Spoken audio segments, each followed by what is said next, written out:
Welcome, everyone. Welcome to Blueprint for Balance. I am attorney Nicole Shelton, and we're going to go on a journey as we learn to build a practice that is balanced and serves your life and your firm. Go with me on this adventure. Imagine this. It's about 11 p.m. on a weeknight. It's another late nighter in the office, and you are just plugging away, getting things done. You are slaying the dragon of files that are so high on your desk, you're trying to make sure that they don't avalanche and go everywhere. Because your fingers are going so fast, there's smoke coming out of the keyboard. You are getting it done. You are in your flow, hyper-focused. When all of a sudden, boom, crash. You wake up from that only to realize that SWAT has kicked in the front door of your office. Now you have someone rummaging from room to room and they're screaming and looking for something. What would they be looking for? They're looking for your son and screaming his name. Now, that's not a hypothetical. That's a real story. However, some of the facts are different because it wasn't SWAT. Nope. It wasn't SWAT that had landed in my office that day. It was my husband. And he was looking for my elementary age son, telling me, you can stay here all night if this is how you want to live, but my son needs to be in the bed and he's coming with me right now. You think that that would have been a reality check. You think that I would have come to my senses, but at that moment, all I could think is, my law partner's in the next office, and her children are in the office too. The kids had made piles on the floor, and they were okay because they were laying down. It wasn't okay. So fast forward. The end of that year was Christmas. It's another late nighter in the office, and you would think that the drama from that would have made me wake up. But instead, here I am again, super late, not quite midnight, and I'm frantically typing. I'm trying to get everything finished because Christmas is a day or two away, and I have to make payroll. I have to meet these deadlines. I cannot let my clients down. But then there came the code words, because my son, he was there in the office again with me. He said, "Mom, I don't understand. Can we please go?" And for the 100th time, I had to tell him, almost, not right now, and I'm trying to get this done. His words that chilled me to the bone were, "Mom, I just wish you would get a real job like everyone else's mom so we can have a real life." See, all of his memories had been of me working. I worked on the weekends, I worked on Sunday, I worked late nights, I even worked on vacations. I never, ever thought about taking a break. All I thought is I needed to get this done. And my delusion then was convincing myself that at least I was better than my big firm colleague. You see, she had a pillow under her desk. She used that pillow for her son when he came, and she let him sleep on that pillow under her desk as she worked because she had billable hours that she had to meet. The sadder part was the pillow under the desk was really for her, for those nights that she was imprisoned in the office because she had to bill those hours. She had to get things done. The difference between my colleague and me was that at least she had a big firm paycheck, a 401k, and paid holidays and insurance. As for me, I was a young solo practitioner, and everything, including everyone else's payroll, was on my shoulders. I had to get this done. I had to meet these deadlines. How many of you remember seeing memes like this? Yep, I do. I used to joke about it because you see, with the part where it says what I really do, that's really what it felt like. Being buried under all this work, being buried under that avalanche of papers that have failed more than one time, files everywhere. But Houston, we have a problem. not just me, we have a serious problem in our profession. Not just one, more than one. Because the problems that we see are this: when the real problem lies in our ethics rules, we have ethical problems. The ethical wake-up call is that one that we usually don't realize. It's not a lifestyle problem.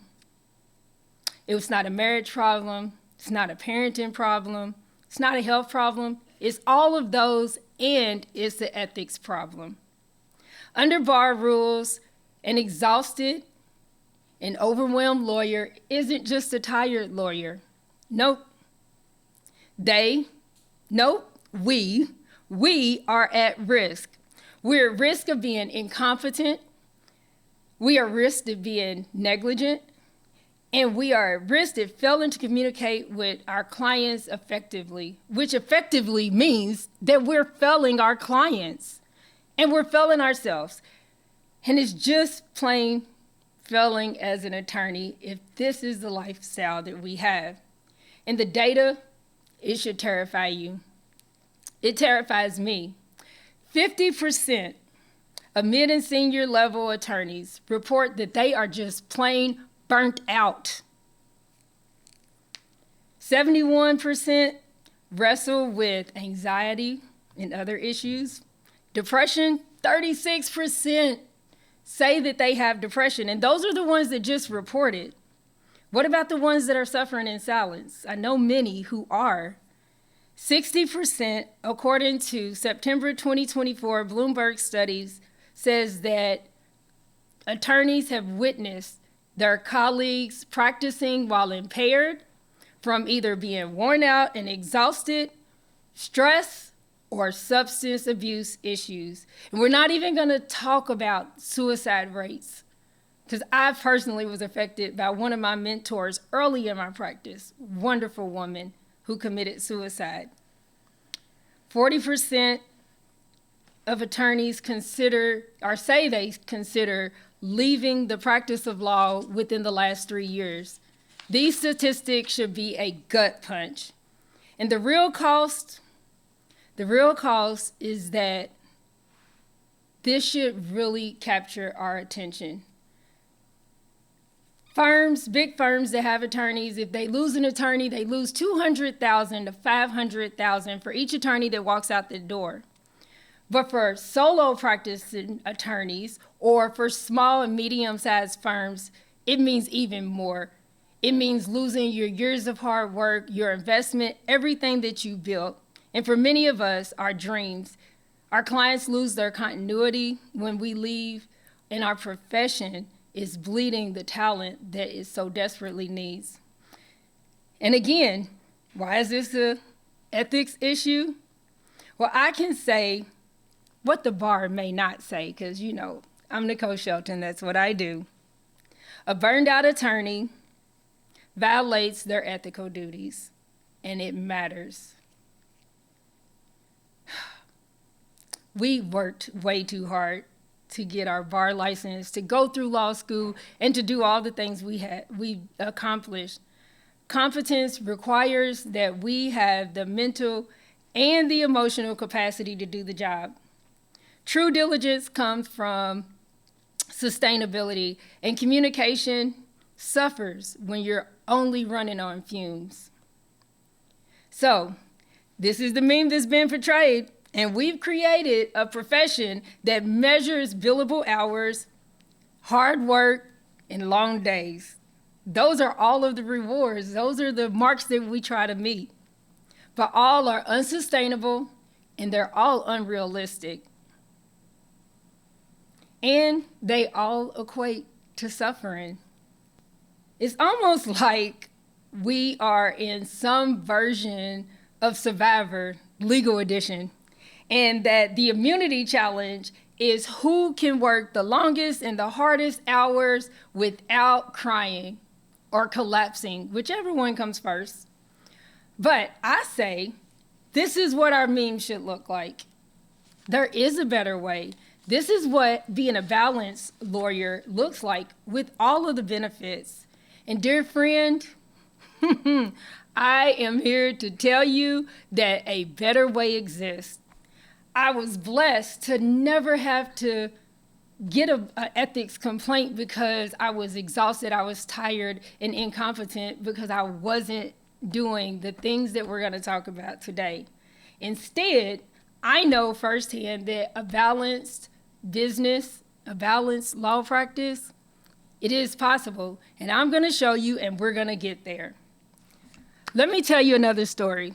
This story is paraphrased from a book that changed my life, and you should probably read it if you haven't. Tim Ferriss wrote The 4-Hour Workweek, and in this book, there's a story. There's an MBA a young MBA at that, he went on vacation to a tropical paradise. We'll just say it's someplace in Mexico. And he meets a fisherman one night at the bar or the pub that he visited. And this guy, he was sitting around playing a banjo, laughing and joking with his friends, having some beers.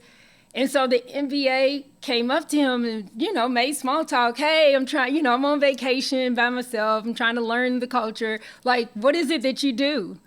And so the fisherman said, well, I'm a fisherman. I have a small boat and I go out and I fish every day. And he was like, wow, what is your life like? He said, well, get up in the morning. My wife cooks breakfast for me and the kids and we enjoy ourselves. I see the kids off to school, kiss my wife, and I go on my fishing boat with my crew, just a small crew. I catch enough fish for the day. I take some to the market to sell. I take some home for my wife to cook for dinner, pick up whatever she needs to cook. While she's cooking, I help my kids do their homework. We eat dinner together. I get the kids tucked in bed, kiss the wife, and then I come hang out with my friends at the bar. My guys, we play the banjo and drink a couple of beers and have a good time. So the MBA said, can I give you some advice? He said, what if you work a little bit more, you buy a bigger boat, that'll allow you to hire more people, so then you can buy more boats and have a bigger fleet. Once you get the bigger fleet, you could take your company public, you can sell it, and then you'll be rich. And then the fisherman said, well, why? And then what? And he said, well, then you can retire, fish a little when you feel like it, spend time with your wife and your family, and enjoy hanging out with your friends by the beach, drinking beers and playing the banjo every night. The fisherman looked at him and said, but wait, that's what I'm already doing. You see, the fisherman knew something that the MBA didn't. How many of us have bought the story or drank the same Kool-Aid that the MBA did, that this is the life and that's how it's supposed to be, and you work really hard in all of your great years when your health is great, only to be able to enjoy it once you're older and you're retired? Why not have a practice and a lifestyle that allows that now? Why work 80 hours a week and work yourself to death to put something off that you could have now? When you can have reasonable work hours, a life that you love, enjoy your family and friends, and still have a business that pays you well and clients that are happy and a life that you love. Now, I know this is going to be weird for some people because as an attorney, I'm not very touchy-feely. However, follow along and do this one thing with me if you would. Take a moment. I want you to think about your top 5 personal values. Like, it could be anything. It might not be spending time with family because maybe you have a estranged or a small family. Maybe it is being able to golf, or maybe it is your religion, being able to have time to go to church, being able to have time to go to the gym. Whatever your top 5 personal values are, take a second and jot them down. And once you do that, I want you to think about your last 5 major decisions that you made. Or you can even think about what happened last week. My question to you is, do they match? If you say that your top values are your family, your health, service, growth, religion, whatever that is, your personal satisfaction and joy, does your last week or your last 5 major decisions really line up with that? Or was it instead you were working 12-hour days, you were missing your kids' plays and soccer games, you were emailing back clients at 11 or texting them at 2 in the morning to answer their questions? Have you canceled lunches lately? Have you spent any time with your friends, or are you always working on the weekend? How many can identify with this? This was a great representation of my life at one point. This right here, this is no boundaries. The guy's sitting on the toilet and trying to just get a moment of peace, but he's working while he's on the toilet. Somebody's calling, clients are waiting, everybody is in his personal space, and this is many of our defaults, and this is chaos. So do you have that one client that has no problem to call you all hours of the day? You're 60 days late on a pleading that should have been filed, and you just keep asking for forgiveness or just hoping for forgiveness. Do you have a staff member that doesn't mind bothering you at 10 o'clock at night for some non-emergency question? You don't have a standard intake process. There's no filing system. I used to do floor filing. And my first paralegal became an attorney, and he hated it. I'd have all my stuff stacked up on the floor because I had no boundaries.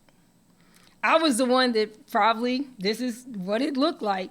But no boundaries cause constant crisis management. No systems mean that every day you're reinventing the wheel or flying by the seat of your pants. Without standards, you have inconsistent service and inconsistent income. Inconsistent income is not comfortable, nor is it not what we went into business or went to law school for.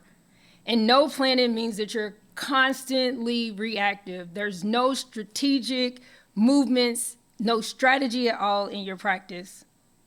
This is where Kentucky Rule 1.3 comes in, because it requires not just working hard, but working systematically, because diligence isn't the hours that you've logged. It's providing reliable and consistent and competent service in how you deliver to your clients. And there's a way to do all of this. There's a blueprint for it. Yay, there's a blueprint for it.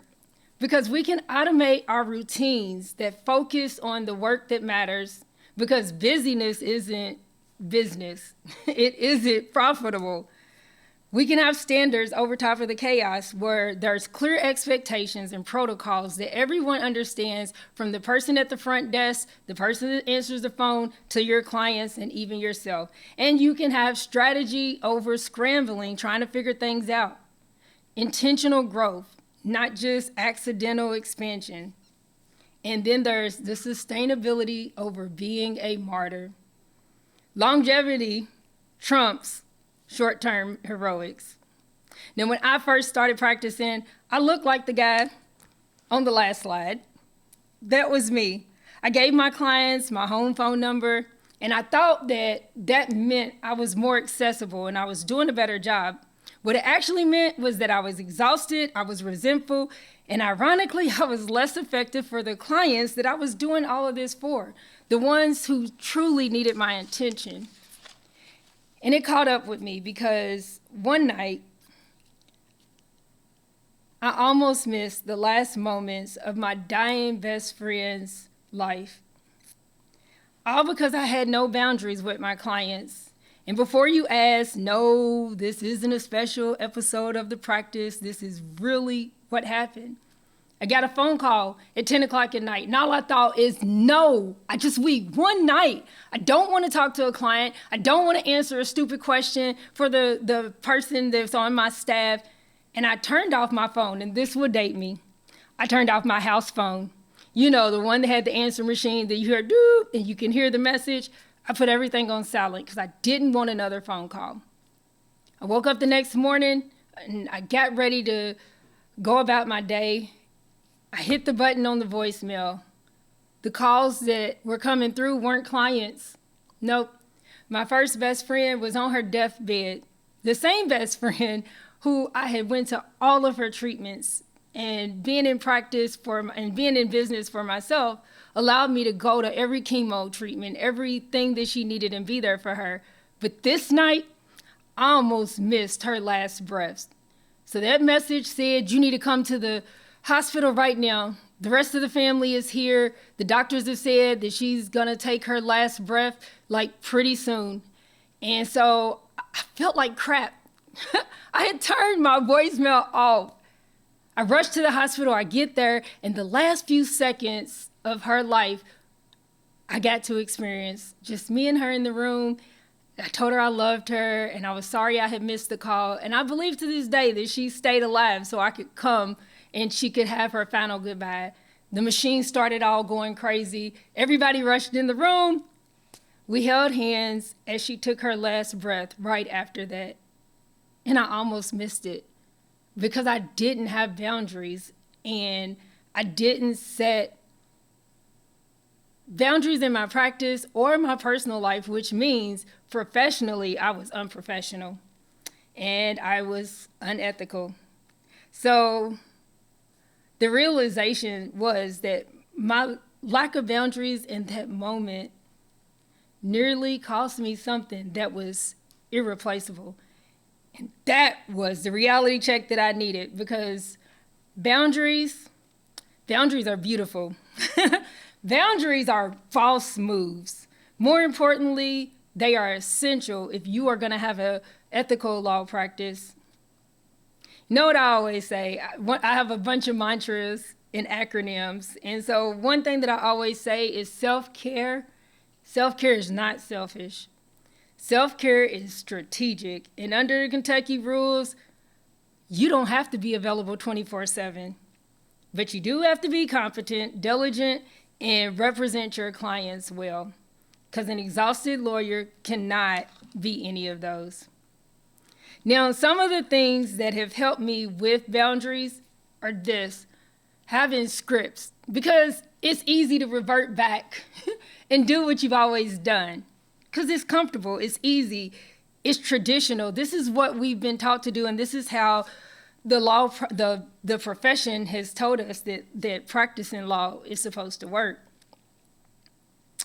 So for me, I have to write notes, sticky notes, Post-it notes, things in all the different colors, and I have to write things out. And so one of the things that I quickly learned was to put boundaries in place and to have scripts for everything. Scripts from my voicemail to my email, put it in my contract clauses, and even put it in my initial consultation conversation that I have with clients. I let them know up front, my office responds to emails within 24 hours, or my personal email I batch. And so I may answer you at 11 o'clock in the morning or at 2:30 in the afternoon, maybe again at 6, but these are the boundaries. The script may say, I don't schedule appointments after 6 because everything has to be prearranged and predictable. And this is okay. It's okay to tell people that, this is my emergency contact and this is how you can get to me. And this is what an emergency actually is. And you know what? It makes you more professional. It makes your clients respect you more because they understand that you're treating your business like a business. So clear expectations prevent disappointment. I know as a mother of a child who had ADHD and raising my 10-year-old grandson now, that having boundaries actually makes them feel secure because they know what to expect. So do the same for your clients and your staff, because sustainable lawyers provide better service and boundaries provide better relationships. Now, I got one more good story for you. I'm full of stories. This story is another personal story, and it's to show you that it's not going to feel normal, and it's okay to go against the norm to get to your new normal and what you deserve, and this is what it takes. So after a divorce, a bankruptcy, a very public election loss when I ran for judge. I did something the next year after that loss that my colleagues told me were crazy. Everybody thought I was crazy. You see, Florida was my happy place. South Florida, if anybody knows me, knows that's where my heart lives, although my body lives in Kentucky. And I wanted to move away so badly. I needed that time. That was around the time that I read Tim Ferriss's book. And I thought, I can run my practice virtually and live in Florida, but practice in Kentucky. This was pre-COVID. This was in 2011-ish. And everyone told me then it couldn't be done. Even the little old lady who clutched her pearls in the beauty shop when I said that I'm moving to Florida. I packed everything in my little SUV and I was getting out of there, but I had to get my hair done first. And the little old lady, I remember clutching her pearls and she was like, "Oh, you shouldn't be doing that. How are you going to do that?" What I realized is she had never been more than an hour away from home. And that was for some church convention. And here she was in her late 70s, and she had never taken the chance to do something so bold. So how did I make that happen?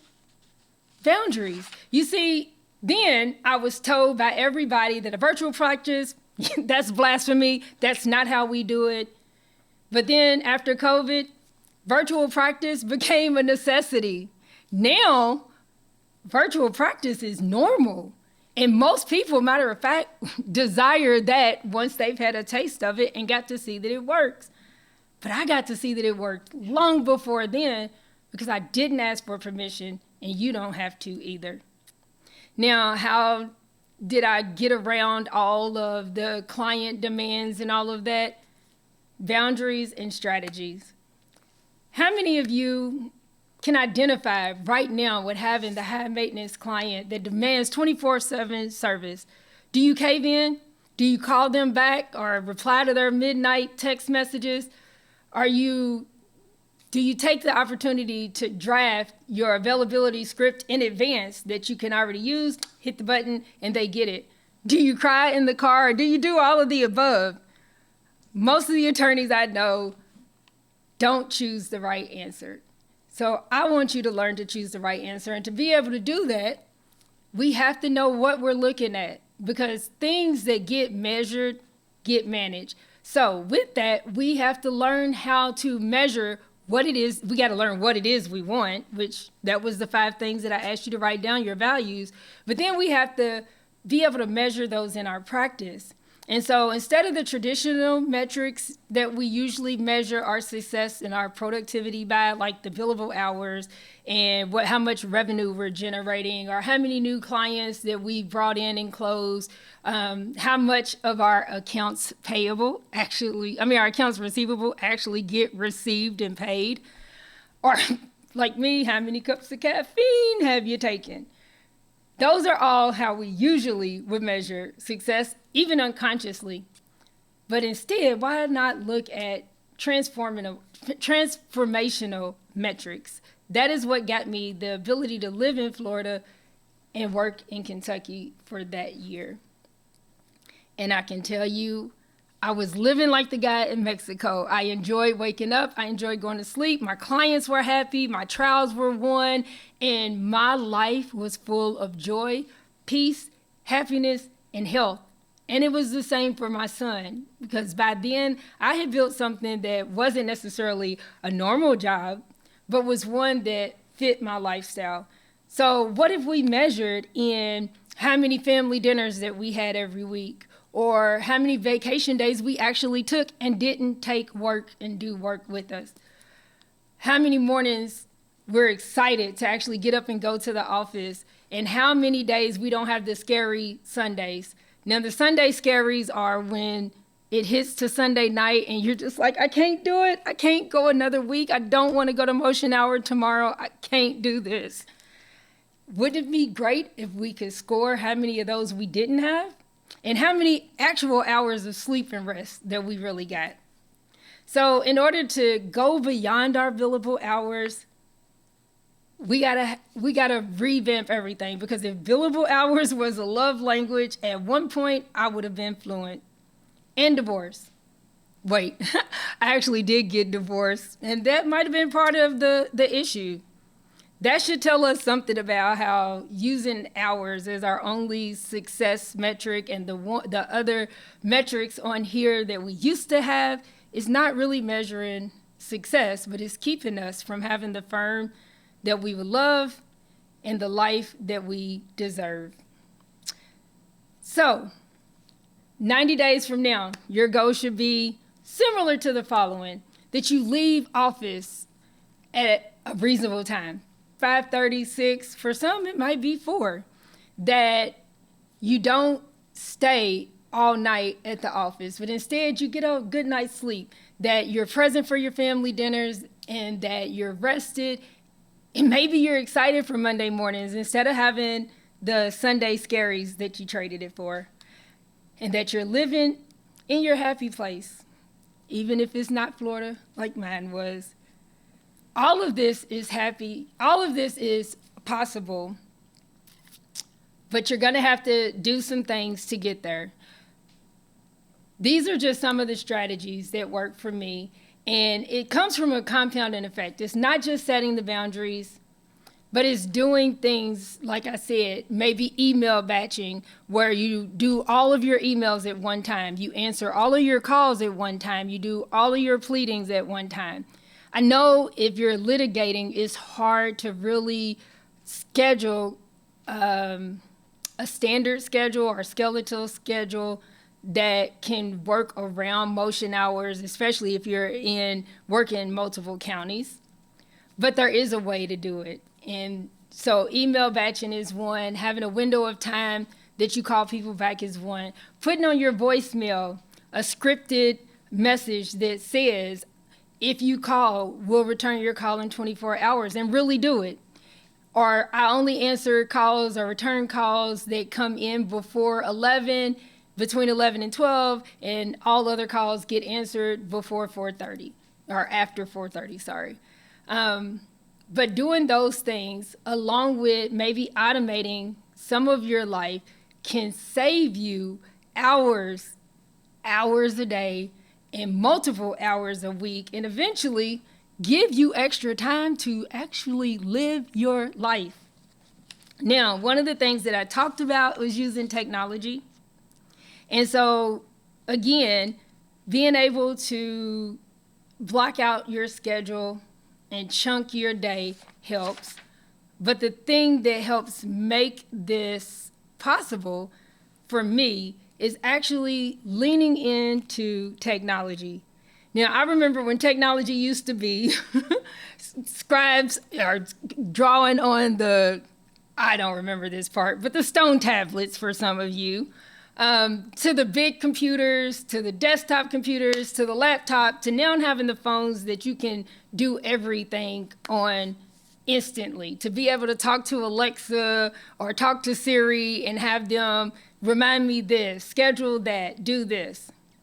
Those are simple automations and technologies that we can use, but not just use them alone, but the Swiss Army knife effect, where you're putting all of these things in order and you're using them all together. So which one does this one work for, or which one does that one work for? You may not be comfortable, may not be proficient in typing fast, but you can speak it into your phone and have it automatically transcribe what you said, or on Zoom. There's many times that I'll click on Zoom, record a video just for me, and then have Zoom transcribe it, analyze it, and send it back. And I know what you all are thinking. She's gonna say the potty word. So I'm just gonna say the potty word. AI. Many of my colleagues that I talk to in the legal field are scared of AI, because you hear AI everything. AI this, AI that, AI driving. I mean, that you can't escape it. It's everywhere. Everybody's got some AI something. The efficiency hacks that I talk about aren't just efficiency hacks, but they are things that will help drive your productivity and help you build your balanced life. And one of the things that we have to get used to is that AI is going to get us there. Now, do I believe AI is going to replace attorneys? I'm not one of those conspiracy theory people that think that if you don't adopt AI, that you're gonna lose your job. I don't think that's gonna happen, or not in my lifetime. But what I do think is the attorneys who use technology in the ways that it can be used will be the ones who have the productive, balanced life and are able to run circles around the attorneys who don't and the businesses who don't. And so that is why I have to say the potty word. And under Kentucky Rule 1.1, Comment 8, it actually addresses some of this. And it says that if we use technology, that we have to be competent. And I tell you this, it's not hard. Post-COVID, virtual practice isn't innovative anymore. It's expected. And the question isn't whether to adopt technology, it's how to adopt technology in a way that makes you proficient and still allows you to be competent. And if that means hiring somebody to teach you, or you can let me teach you, there is a silver lining. It's not that hard. And yes, it is a must. So some of the tools that may just buy you back your time. A lot of these have AI that assist them, but not all of them have to. So having a CRM is your customer relationship management system. It's your back end. It's what keeps the list of all the clients that you have, that keeps your tickler system and your calendar together to make sure that you don't miss deadlines. I have so many attorneys that I work with that never knew what a CRM was and really wasn't using one or wasn't using it effectively. Another tool that could buy back your time is being able to automate your marketing efforts and your social media. And this may not matter for those who are in a large firm, but smaller firms and solo attorneys, you know, if we don't get the clients in, if we don't do the fishing and, you know, and chop the fish up and cook it for dinner, and we don't get it, you have to be able to market yourself and get your message out there that you are available for clients and what you do. Social media and marketing are two of the ways that you need to, that you can employ to use to get there. Another tool that may buy back your time is having a way to automate your intake with your clients, having a telephone system that automates or can help you with getting inbound and outbound calls, returning calls to your clients, or making sure that you answer the phone when clients call so that you can meet your ethical obligation of having communication that is effective with your clients. Other tools can help you as far as writing. I already mentioned talking into your phone. Back in the day, it used to be Dragon, Soft, Natural Speaking, or something like that. And I heavily use that to transcribe my letters and my memos for files and things like that. They still have those kinds of software, but more advanced. And now, like with Google Suite and things like that, they are way more easy to use and way more accessible. The research and the research for legal stuff and legal writing, that's where I would say, maybe not. I do follow technology and AI advances very closely, and we're getting there. But again, AI is not meant to replace you. But if you can effectively use it for maybe small legal searches or non-legal research, that helps. And again, being able to automate stuff like appointment setting and all of that helps as well. So some of the tools, just to recap, that can transform how you actually practice so that you can live is like with scheduling. These are not necessarily ones that I'm endorsing, but I try to pick ones that people were familiar with. So using Calendly and Acuity, that means you don't have to waste time on phone tag, going back with your client, trying to figure out when's the best time to get them in. And if you're not doing it yourself, this is something that definitely your assistants or your office staff can use for you to make sure that your clients are scheduled and they're not wasting your money. Well, your staff isn't wasting your money that you're paying them because they're wasting time trying to go back and forth to get things on your calendar. How your intake is done, using Jotform or Typeform or things like that, to where it's a fillable form online or a fillable PDF that automatically loads into your CRM to keep up with your client and your client files and your notes. That helps. Clio, MyCase, there's a ton of communication type software and CRM type software specifically for lawyers that will also allow you to give your clients secure portals to upload stuff to you, for you to communicate through with them, and for you to keep everything in one place, not searching around, not my floor fouling, but these are things that will help you to be more productive. And then one of the new technology advances that I love, and this is not necessarily my shameless plug, but one thing that I have set out to do is whenever I see a problem, I try to be the solution for the problem, or try to come with a solution. And so not being able to find a good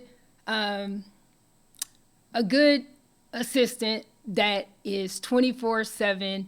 I've tried all of the answering services. I paid tons of money trying to train people, or trying to have someone that can answer the phone in the after hours through the night in case there is a true emergency.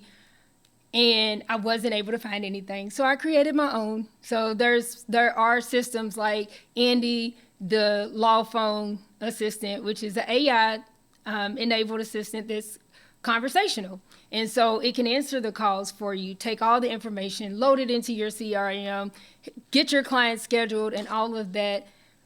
And you don't have to replace people, because I don't like the AI. I don't like the thought of AI replacing people, but it enhances your practice, it makes you look professional, and it buys you back time. Strategy is crucial for success. Let me say that again. Strategy, including self-care, because remember I said before that strategy is crucial for your success. So don't feel like reinventing yourself, you have to ask for anybody else's permission, or reinventing the way that you practice. That's not reckless, it's responsible. But it's also strategic, and it's also crucial to your success. So I asked you again to look back at your values audit and what you're really building. And actually to come up with what your plan is going to be. And this doesn't have to be overwhelming. You still have to practice. You still have to do the things that you need to do for your clients, that move your business, that drive your firm, that keep you in compliance. So I don't want the whole process to be overwhelming. But what I will challenge you to do is to dedicate 1 hour a month, or just 15 minutes a week to start out. Look at what your values audit said. What it is, what are the 5 things that really drive you? And if you're not sure, there are assessments, and I have assessments that I use for my clients that will help you to figure out what your real 5 values, top values are. And then you want to align that with the reality. So aligning the vision that you have with the reality for what you want. Like, where are you going? Actually process where you are now, what things look like now, and what needs to change to bridge that gap to get you to where you're going. And it may not look like what you think it's going to look like, but if you put in the work, even 15 minutes a week, you'll get there. So this is kind of what your 90-day blueprint should look like. And those first week or two, really start looking at how things are going in your office, really assess and be honest about what the reality of the situation is. So in the first week or two, you're going to really hone in what it is that you want, but what's really happening. In weeks 3 and 4, Those are your weeks that you can design it. So now that you know what you have and where the gaps lie and what you need to fix, in weeks 3 and 4, in those 15 minutes a week or so that you're taking, set those boundaries, write those boundary scripts like I spoke of. Figure out what systems that you can implement. And even if you have to take an extra 10 or 15 minutes a week to learn a new system or to have your assistant to research things that are maybe AI enabled or technology advanced that can help you to make your goals a reality, this is what you want to look for in weeks 3 and 4. So that's your first 30 days or so. That's your first month. Where it's really going to matter is taking the next month or so to really implement all of the things that you said you wanted to do, and make sure that you're doing it with the measurements and having the metrics that you want to measure already outlined. And so just start making one change at a time. Change your voicemail today. Add in an autoresponder to your email tomorrow. Put the things in place in those weeks 5 to 8 that are going to really move the needle for you. And then we don't want to leave it there. Weeks 9 through 12, this is the time where you're refining. This is the time where you are looking at where you've come from to where you are, what's working, what's not working, and redesigning and refining everything as you go. And as you do that, make sure that you are celebrating the processes or the progress and the successes that you're having. So if you notice that, hey, I've been out of the office every day by 5:30, hey, I haven't had those Sunday scaries, for 3 out of the 4 weeks in the month of July. Life looks like it's getting better. Take the time to really recognize those, look at your metrics, look at how things are going, and really be intentional about celebrating those. I would say this to you. Your life is not a closing argument. You don't have to defend your decision to make any of these pivots to anyone, but you do owe it to your success, to yourself. And I want you to have success in this. So every decision that you make from here on out doesn't have to be tested by somebody else, and you don't have to explain yourself. Instead, every decision, you need to run it past your values test, those 5 things that matter to you. And remember, 82% of businesses fail, and it's not because of cash flow problems. Your legal skills will keep you licensed, but your business skills will make you profitable, and your boundaries will make your life more enjoyable. So contrary to what we've learned in law school, contrary to how things have always seemed like they've been in our practice traditionally, being broke is not a character building exercise, and being an exhausted attorney is being an attorney that has ethical issues. You don't want to be there. So with this, the one thing that I would say is all of this comes from being really intentional on setting your boundaries and knowing where you're going and standing firm on that. When I lived in Florida, standing on the beach in South Florida helped me to realize that law was never meant to own me. I was meant to own a practice that created the life that I really wanted to live, and it should be rewarding. And so instead of having a chaotic practice where everything was all over the place, I had a week that looked more like this. And so this is a good blueprint to help you on designing what your week should look like. Do you have to stick to exactly to this? No. I just want you to have some ideas, to be able to have that plan or that blueprint in your back pocket. Your 3 commitments should be this: having a good balanced practice does not just happen, but it does take commitment. So your commitment should be to having this balanced practice and doing it for yourself. Design your business and how you want it. Don't just default to what everyone else is expected. From this day forward, every practice decision that you make needs to be intentional. There's no more accidental growth, no more reactive management, no more chaos. Be intentional to design how you want your practice to go. Number 2, boundaries are also professional tools. So your boundaries just aren't limitations. Don't look at it like that. Your boundaries are the building blocks to having your balanced practice. It's a framework that allows you to do your best work for the people who truly need you and to live a life that you deserve. And then the commitment number 3 needs to be that metrics matter. Again, I've said it, the things that get measured are the things that get managed. And your success will be managed in the end by the life that you're building and the practice that you've built, not just the money that you make and how exhausted you are without crying.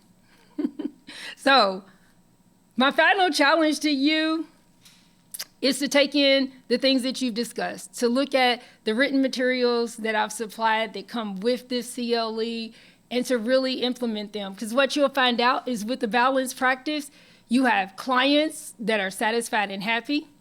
Your business will be profitable. Your profits will be stable and predictable and scalable. Your family members will be happy to have you back. Other lawyers will have the opportunity to see what is possible, and the profession itself will benefit. And you'll benefit too. Your health, your wallet, your law firm, your joy, and your mental well-being will all thrive. And you know what? Then you're the hero of your own story.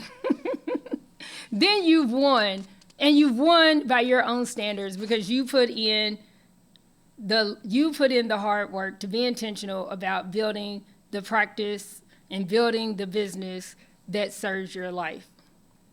So if you do just like I did, you can give yourself permission to have the practice and to have all of those things, all of the things from the family and the profitability and the life you love and all those other things. But it requires that you have to give yourself permission. So print this out, write it out, do whatever you need to do, but give yourself the permission. Give yourself the permission to love your practice finally, to love your life, to be successful, and to be at all of your kids' games and your plays, to show up and be present and enjoy your friends, to be able to go and play your banjo and drink your beer on a Friday night if you so choose, to serve your clients well and to serve yourself. Build the practice that you love and that is balanced, and give yourself the permission to do so. There's so much to this topic that I can't put it all into 1 hour. So there are more resources if you need. And there, you can work with me. There's mentoring that is available.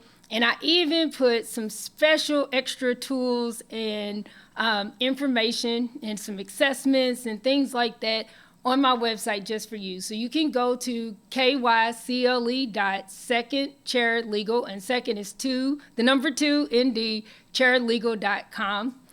Second Chair Legal is not my firm.